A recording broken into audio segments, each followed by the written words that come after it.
Welcome back to base camp, WNC. As you can tell, we're down here on the coast again, and we had a little bit of thing come up. We're out here at the training facility, and all of a sudden they decided to get 125 pheasants delivered on Tuesday, and we don't have a place to keep them. So I thought I'd just show you this thing right quick. We built this thing very simply out of rebar. They're 20-foot pieces of rebar bent, and I got a little thing of the build here. We actually got from the ground up 3-foot hardware cloth, because this is going to have pheasants in it. From here over to the other side will be this 1-inch fish net, nylon net, so if they run into it they don't get hurt. Ray has started right here, start of the electric fence and the wires. He's got this little piece of black pipe. I never quite seen that. He's got that right there. This goes here so it doesn't run into the thing. And this is for predators. Hoping we don't have too much coyote problem and dog problem out here, foxes and everything else, but we're kind of in a hurry to get this thing done and built. So we're gonna have electric fence all the way around it for critter control. And I'll show you how to build these simple arches. We took my usual self, we just took some hinges, welded on the rebar, made a door. If we have enough screen left over, we might run this screen wire all the way up the whole door. But we put some gold paint on it.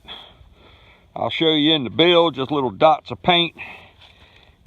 And that was to mark exactly where it goes in the ground. And then you can see a little piece of gold paint that just kind of told us right here where to attach the top of this rebar, because it was easier to hold it in place and put these in first, and that way it came out that we weren't short on the ground.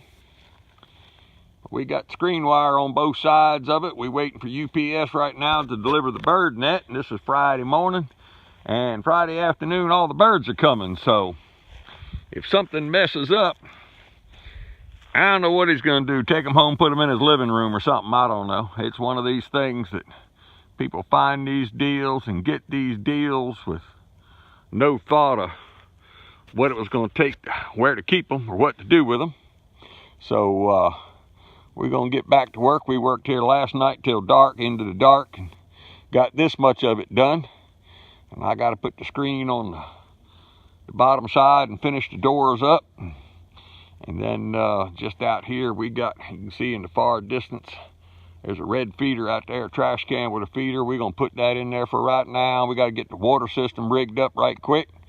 And we got another shoot coming in tomorrow.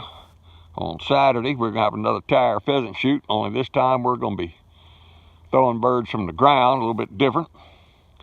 Might try to get some of that on the channel without upsetting YouTube and all the liberal people out there on the West Coast too bad. But this is just one of the ways that we support the operation here. And let me get this thing and I'll show you how we built some of this stuff right quick. And ultimately, when this thing is done, I've lined up, I have to go get it and get it here. They're stripping the trailer off, but I got a 75-foot long mobile home frame that's 12 foot wide. And believe it or not, when we get done, we're going to actually put this whole thing on top of a trailer. And it's going to probably be the biggest chicken tractor you ever seen, because we just going to keep moving it up and down the field to give the birds new cover, a new place to poop. And as you can tell in the picture here and ball behind me, we got 180 acres. We can keep dragging them all over. But ultimately, here in a month or so, this thing's going to be the biggest chicken tractor you've ever seen. Let me show you how to build this thing. Well, this is the simple jig I made to build these arches on. And like I said, I'm getting old enough now, I don't want to be crawling around on the ground or on the floor. So I just mounted a bunch of 14, 16 foot long 2x4s and screwed them down to the top of my trailer bed. And to make this thing 6 foot high, the top end of the ladder. We'll show you on the other end up there. Hooks on that 2x4. And it comes right down here to the board. 6 foot high. We made it 12 foot wide because we are using rebar. It's 20 foot. So from the center line out here to this edge where we're going to bend it is 6 foot. 6 foot going the other way, which gives us 12 foot on the ground and 6 foot high. And let me show you just how scientific it is to bend this stuff. This is just plain old construction rebar we got at the scrapyard. Paid $2 a piece for it. They're 20 foot long. So we just take the 10 foot right here in the center of that block, and it's just 2 2x4s screwed down, one on the top, one on the bottom. It just holds it right here in the center.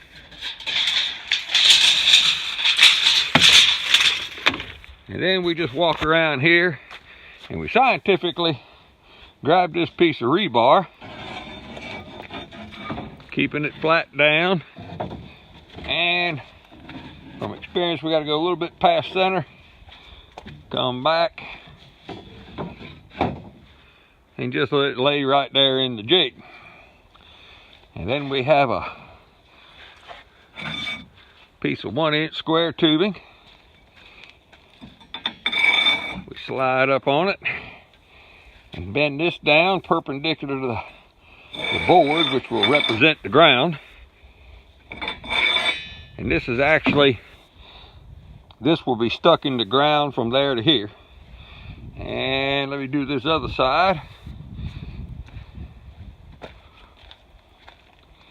Reach up here like a bull in a china shop. Yep. Bend it a little bit more.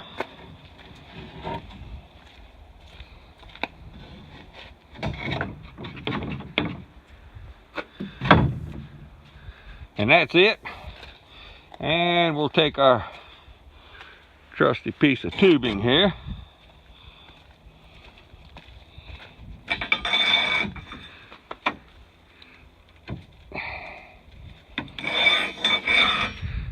Bend it down straight. Well, I got to apologize. This is going to have to be the end of it right now for part 1. My phone only holds so much. So we're going to break here. I'm going to come back on the next one, show you how to finish building these arches and final install. Hopefully the net will be here. We'll turn the birds loose and show you how the feeder goes. But like it, share it, subscribe to the channel, tell your friends about it. This is Base Camp WNC and Carolina Homestead Planner. Thank you.